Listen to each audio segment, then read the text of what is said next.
12 lines from the top of page Mem Vav, which is equivalent to page 91 of chapter 26 Chaf Vav of Shaar HaEmunah of the Middler Rebbe. And V'ainu ma shekasev ayin ba'ayin beis enayim echad ayin shalamata. So there are two kinds of eyes that we have to worry about for now. There's one eye that's below. Is dakois nefesh ativius shemebesari echsa echaza.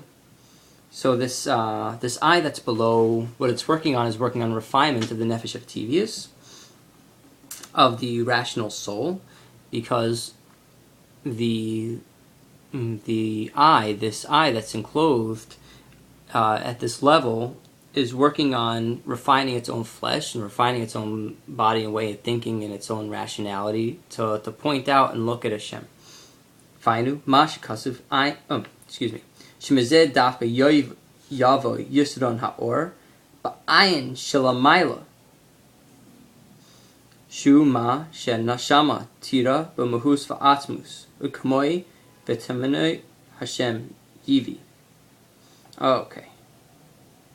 That from this level of eye, that's down below, inside the nefesh ativius, inside the rational soul. Not that it's inside the godly soul, but that's in the nefesh elokis, but inside the nefesh ativius, the rational soul. At this level, the mensch can come to a yisron ha'or ba'ayin shelamayla. It can come to a greater light than the eye that actually rests above in the godly soul, in the nefesh elokis. Because at that level, at the nefesh elokis, the seeing that occurs over there is in the ruchniistic level, and at this ruchnius, at this spiritual level, it's intellectualizing with divine contemplation and divine inspiration on Hashem himself, and but that's all spiritual seeing. That's all like self-nullification in a spiritual sense. But the eye that's enclosed in the nefesh ativius, in the rational soul that's down here in this world, that can actually bring about a greater light to the overall soul itself than the eye that's enclosed in nefesh elokis, that's perceiving godliness in a great level, than that light. So the light that the eye down here can produce is greater than the eye then it's greater than the light that the eye upstairs can produce. That this neshama, terush b'mahus va'atzmus, and this neshama that sees the essence of God. So we're talking about quite a level over here, and that when Moshe v'tamuna Hashem yivi, that when Moshe wanted to see a form of Hashem, when he made the tabernacle, the Mishkan was erected, Moshe was like, "Hey, Hashem, I did this great thing. I want to see you. I want to see your face. I want to see how beautiful you are. I want to see you in your full sense." However, Hashem responded to him a certain interesting thing. He said, "Hello, Moshe. She'achshav na ki loy yiranu adam v'chai. No person can see me and live." Sorry, Moshe Rabbeinu.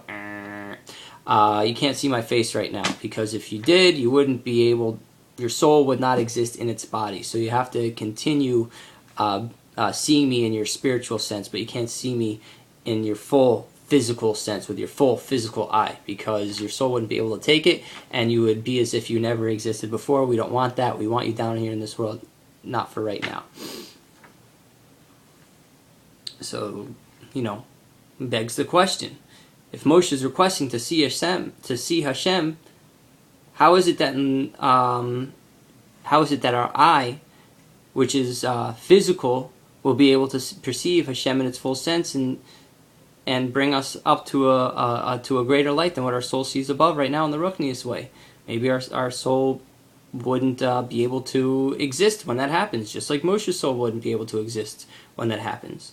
But since we're talking about a different level of existing in La'asid Loivoi and the future to come, that what Moshe was perceiving in the way he was existing at the time when he was in the desert, Therefore, when we're in the future, we'll be able to see Hashem and actually live.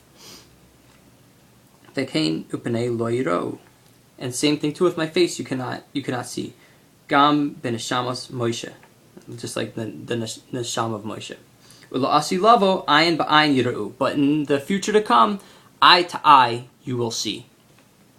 V'chein v'ayu einecha ro'os. Your eyes will actually see Hashem and point and be like, whoa! V'ainu ma she'ayin Hashem al yirav. Akshav behelam. V'loi begiloi. La'asi lavoi yavo begiloi or. Haria Elyona. Bilti his slabshus. Gam b'chachma ilah b'ruchnias. Ela ayin Hashem mamish. Al yira'u. Kamoyim elamata lamayla b'neshamos. Okay. And lasi lavoi, that there will be a revelation of divine light. Oh, I'm sorry, excuse me. That when your eye sees Hashem, right now everything's in Helam. You can't see it. Helam is a bit hidden.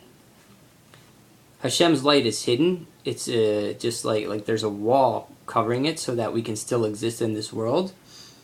And it's not begiloi. It's not revealed to us.